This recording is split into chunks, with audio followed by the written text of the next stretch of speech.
Hello, Ukraine is on air. As usual, breaking hard truth to easy terms for the whole free world directly from our studio.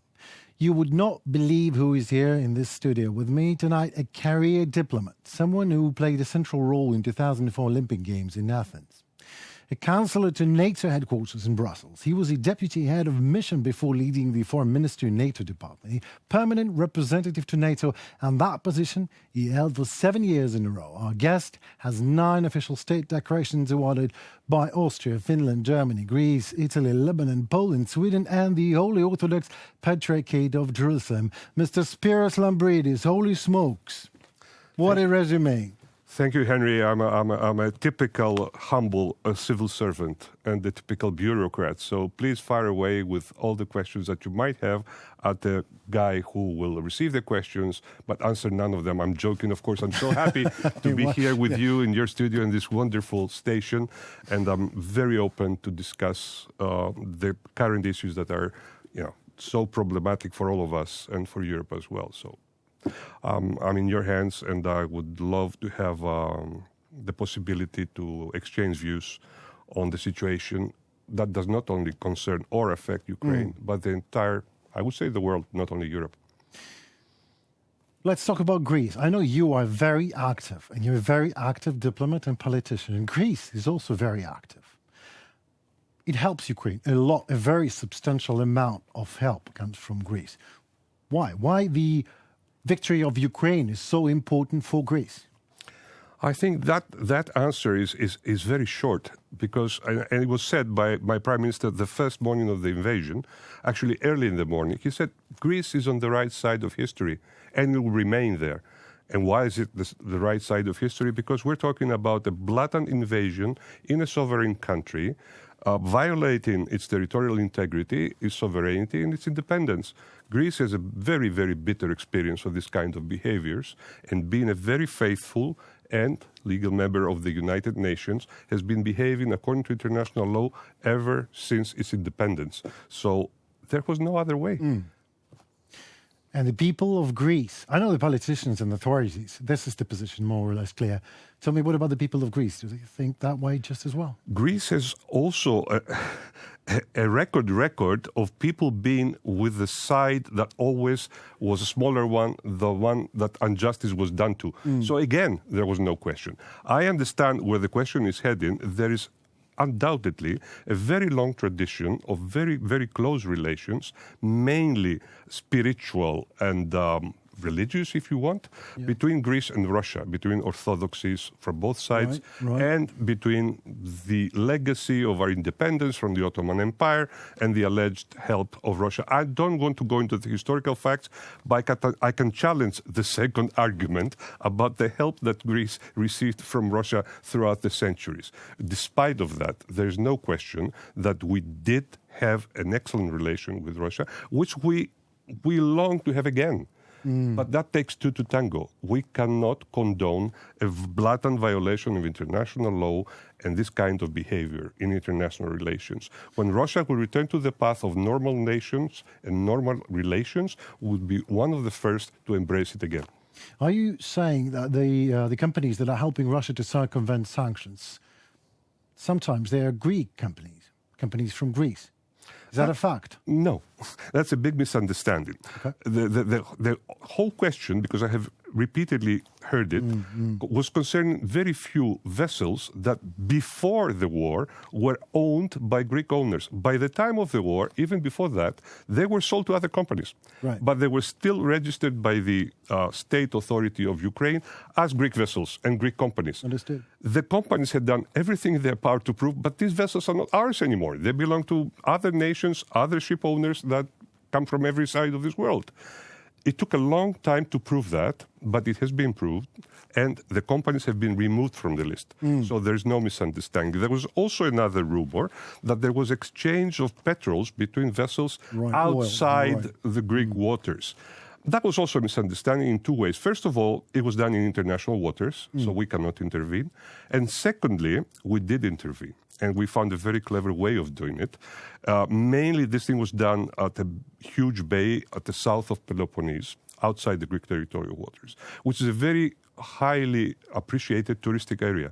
So what we said is, this Gulf, even the international waters, is very important for tourism. Therefore, it needs pure, clean waters. So no tanker can approach it at the distance of 12 miles. So you see, if you want, you can find a way. We did it. You did it. You just finally, there are 2 frigates patrolling. There are no more exchanges of oil, even outside Greek territorial waters.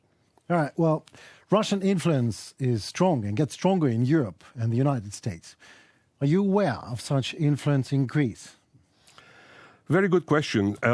Practically, I have been receiving on my mobile, because it's done by algorithms. So someone, somewhere, no conspiracy theory, is following what items interest me more. So over the last 3 months, I've been receiving some breaking news that have nothing to do with reality from some, I don't want to name them, sites that I saw for the first time in my life in Greek, telling me how bad the Ukrainians are, how bad they're doing on the front, how victorious the troops are from the Russian side. And when I'm trying to cross this information and see where is the truth, I don't find any of it. So indeed, there is an influence everywhere in the world, and naturally also to a part of the Greek public. Again, probably those that are much closer to religious circles and all that. But it's really non-significant. Greece is a democracy. Obviously, we have all tendencies. We cannot deny the fact that some people can see Russia more sympathetic than other countries. But all the various polls that have been done lately, since the invasion, show a flagrant majority of the population siding with Ukraine and saying, yes, the government is doing the right thing. All right. So France, then Germany, start talking, seriously discussing the matter that they may be sending troops to Ukraine. Is that matter even discussable for Greece? I would be very open, not diplomatic in this sense. The question has been brought up in various forms, not perhaps as openly as you name it, Henry. It has been suggested that in some specialties with special training or special handling of very sophisticated weapons is needed, some special crews might be needed to work them even on Ukrainian territory. I won't hide the fact that when the idea was aired in a conference that was done in Paris, if I'm not mistaken, in Paris, Indeed. 2 months ago, my prime minister was very hesitant, among many other leaders. And the reason is very simple.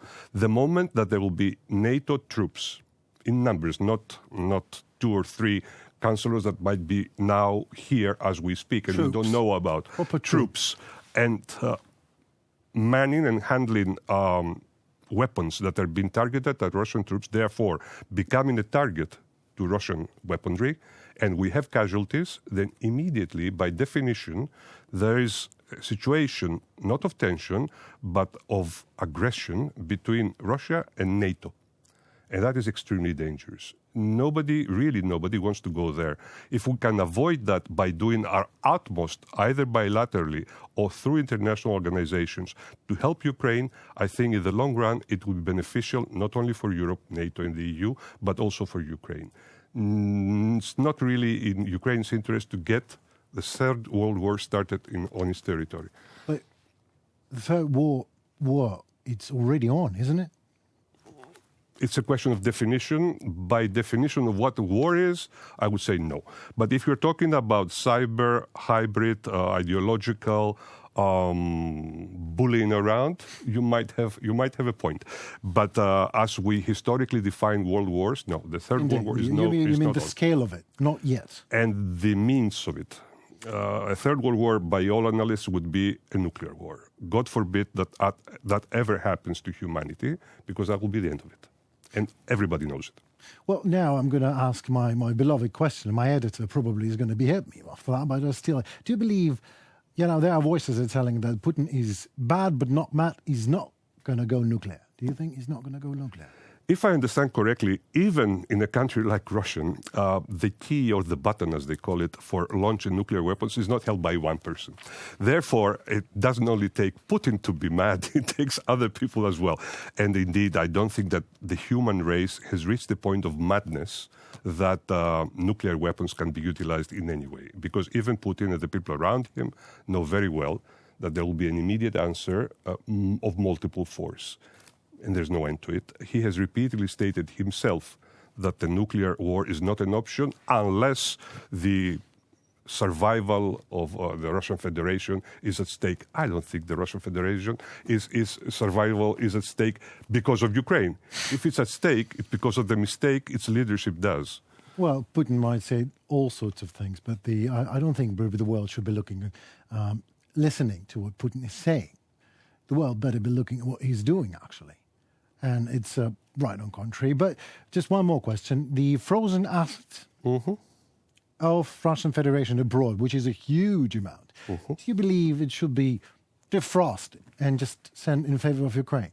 Well, this discussion, as you know, has been going on for quite some time. Yeah. As of yesterday, as a matter of fact, or the day before yesterday, there was a final decision on at the level of permanent representatives of the European Union, which they have the plenipotentiary of the leaders, which means that the countries have agreed by now to defreeze not the assets, but the gains from the assets that can be used to finance mainly defensive equipment for Ukraine. That amounts to a certain 3 or 4, perhaps a little more, billion per year. And that is an amount that is to be discussed in terms of upsetting the world economy. Right. Had Europe decided to defreeze the 3 trillion, perhaps, euros that are being on various Greek, sorry, I wish they were Greek. Here we go. On European soil in various forms of deposits, there will be a substantial unbalance in the world economy. Indeed. Plus, Europe would have to, let's say, justify herself, not to Russians, because there's enough justification there, but to third countries. Indeed. That might think, well, what about my assets in European markets? It's not safe anymore. What exactly? If Europe decides one day, well, country X is not democratic enough or is too aggressive, there goes our... So Europe would not take such a step. I know other big powers around the world would be happy to see this happening, but those big powers do not have this kind of danger on their own soil. So Europe decides for itself. I think it decided the right thing to defreeze these assets because it would be too much for the Russians to expect their assets to be safe in European markets and European banks and profit from them as well. No. At least we're respecting that. We're expecting you to become a normal nation again so you can use your assets. We're not... pirates, we're not taking this from you, but don't expect to gain from it as well. I mean, that's too much. And what we do with those gains, it's our question. And we decide to give to Ukraine. That sounds reasonable. Not to Putin. I hope so very much. You can't even imagine. 2004 Olympic Games in Athens. You know a lot about how IOC, International Olympic Committee, is built and how it works. So Russia killed dozens of Ukrainian best athletes, murdered them. So Russian athletes competing under any flag at any Olympics, is that all right for Spiros Lambridis as a politician and as a person? As I remember, since then, they do not compete under the Russian flag. They compete under the IOC flag. And why did the IOC do that? I'm not sure this was applicable it's 20 years ago. I'm an old man. I don't remember. I don't remember what Russians did then. I remember that in subsequent Olympic Games, some Russian athletes were competing under the IOC flag because the IOC, which is predominantly, despite all the critics that it receives, some justifiable, some others not, is predominantly the hub of the real athletic spirit. They considered that it's not nice for an athlete that is a Bayeva and others to be banned from where their life is, from where their talent is, from where they can excel in something that has to do with peace and humanity around the world. So independent athletes of Russian origin can compete in the Olympic Games, but separately as individuals under the IOC flag. So I do say, yes, these are not murderers, these are athletes. They have consecrated their whole life in doing that, and it's not right to deprive them of this pleasure, of this possibility to excel as human beings. And being very deeply, Henry, involved also in the bidding for the Olympic Games in 1997 and in the organization 2004, I really respect athletes. I wish during the Olympic Games, Putin, of course, doesn't even talk about it, that the Olympic truce could be let's say, respected and that all nations would stop fighting. But, of course, we're living in a very realistic world, actually surrealistic. No, just took that from my mouth. Surrealistic is a better term to use it here. Well, thank you very much for your answer. I loved it. I do not agree with you at a certain point, but I loved it, and I just have another question. Do you remember Olga Harlan, our Ukrainian fencer? Oh, yes. She never shook a hand of her, if not enemy, but opponent. Let's call her opponent. Do you think this was the right thing to do for Olga? Whether the opponent was a Russian or any other, no opponent. You mean she didn't shake? The opponent was Russian. But she would. She refused to shake the hand. The specific Russian, opponent. The specific Russian not of any opponent. Sorry, the question was. Because otherwise she would be a misanthrope if she didn't shake. No. Well, I can understand her. I can understand her position and her stance. We have seen in Olympic Games expressions of political voluntarism back. Oh, you're too young. But back in 1968, when I was a little child, I do remember the American athletes, colored athletes, having their fists and in favor of the Black Panthers. They were expelled from the Games because, in principle, the Olympic Committee does not condone political demonstrations within the Olympic Games. But unfortunately, the Olympic Games, Henry, attract so much interest from so many different sources, even despicable ones. And I will remind you of what happened in 1972 in Munich, for instance. Yeah. All right. Okay. Well, I'll take that as an answer just as well. But so... can you explain to me how International Olympic Committee should act when seeing someone cheering a even so neutral Russian athlete with like, go on Russia? IOC should react, or there should be no reaction? What, should they go and gag the guy that shouts? Well, if you ask me, that would be the decision. I would shout if I was a fan of Izbekova and any other Russian athlete. Go ahead, Ivan or Igor, because it's a person that's competing. As you see, there is no team that is from Russia that's going to compete. It's only for individual athletes. Okay. So there's no reason to shout, go ahead, Russia. The person who is competing has a name. If he's really excellent and you want to support him, shout his name. Well, there's a reason for Kremlin, anyway. But this is the hardest of questions.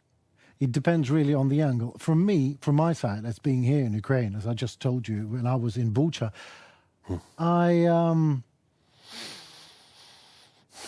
no way. No shaking I respect hands and your no angle sports and no anything. I also can understand that the world is bigger than Ukraine. I understand, but I am in Ukraine, and my heart belongs to this nation. So, another question, please. You've spent years of your career, and quite successful in NATO. Quite successful. My government might not agree with you, but okay.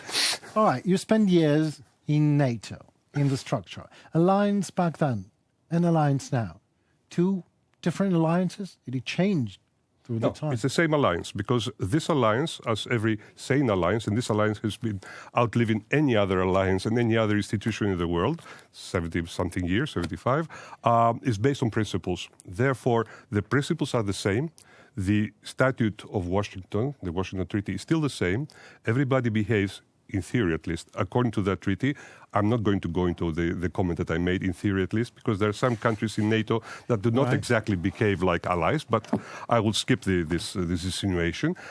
Therefore, the alliance is the same. The principles are the same. The countries that are joining are pledging to respect those principles, and whoever does not respect those principles, unfortunately, there's no way of kicking it out of NATO, but certainly it has the, let's say, the despise or the contempt of the other members of NATO. I don't want to go into countries. One country that recently started saying things that are against even its constitution, the new constitution, really hurts me, because I was one of the, let's say, most fervent supporters of that small country in the Balkans coming into the NATO alliance once they overcame their differences with us and the historic reality. Unfortunately, lately, over the last week, we see, for internal political reasons, some kind of stirring up of dead old questions of typical Balkan origin coming back to surface. This is not going to be helpful in NATO, and I wish these things can go away. bilateral problems should not prevail over the common interest that, but coming back to your question, is the main core of existence of NATO. The existence of NATO is based on the principles and the values that are enshrined in the Articles of the United Nations and on Article 5 of NATO that says an attack to even an inch of any country member is an attack to the entire NATO. This should be the core message of this alliance. Therefore, I don't think NATO changes. It evolves. It becomes bigger. Now it's got 32 members. Hopefully it will be 33 with Ukraine one day, and others if they are eligible to join. But it doesn't change. No, it's a very successful alliance. And the future of this alliance, the reason I ask is some alliances are outrageously impotent. Not this one. Like United Nations Security Council, when Russia was presiding over it. I'm sorry. Because there are blockings. It depends on the way they act. I mean, on what is the institutional framework and the statute, the declaration, the basic charter on which they act. You have the Security Council blocking right. NATO usually, Henry, acts more effectively. If it's successsul or not is different. Yeah. Well, I have a lot of doubts on our successes because I was there during the entire period of the Afghanistan debacle, and I'm not haphazardly pronouncing the words. It was a debacle. It was a disaster for the West. We went in for certain reasons. In the way we changed our reasons, we lost our dream, we lost our aim, our goal, our tactics, our strategy, and at the end we just ran away, leaving behind a society that fell apart, a society that the younger generation of it, we had created. And they paid for what they believed in, which we had convinced them it would be their lives. I will never forgive myself for what we did in Afghanistan. Therefore, success and effectiveness probably are two different things in NATO. NATO is an alliance that has been decided by politicians to act in some cases. Once decided, NATO has all the capacities, and it's unique in the world in this capacity, to effectively implement what the politicians are asking it to implement. Right. Now, if it's successful or not, that's another question. There's just one last thing I want to thank you from the bottom of my heart and from the bottom of all Ukrainian nation. You are so true. So I'm a bad diplomat in that case. As Metternich would have said. Come on. Oh, come on. You are a great person. That's what I can tell. I am so very grateful to you, Mr. Lambridis, for this conversation. Interesting, ambiguous, and I hope they are very understandable to our audience. I will remind you, dear world, that I had a guest, Spiros Lambridis, a counselor to NATO headquarters in Brussels. He was a deputy head of mission before leading the Foreign Ministry NATO department. Thank you so very much. Info news from Ukraine. Stay with us in Ukraine.